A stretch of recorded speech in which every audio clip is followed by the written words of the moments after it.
Hi!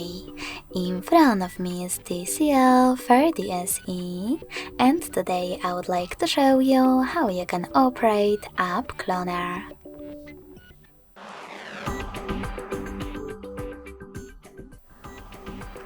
First of all, go into Settings. Then scroll down and click on Advanced Features. Following that, select App Cloner at the top and click on the sorter next to one of the available apps that you wish to clone, like Facebook. Then wait a couple of seconds. And when I go back, as you can see, my Facebook app was successfully cloned. If you want to delete your clone, you can always do that by accessing exactly the same settings.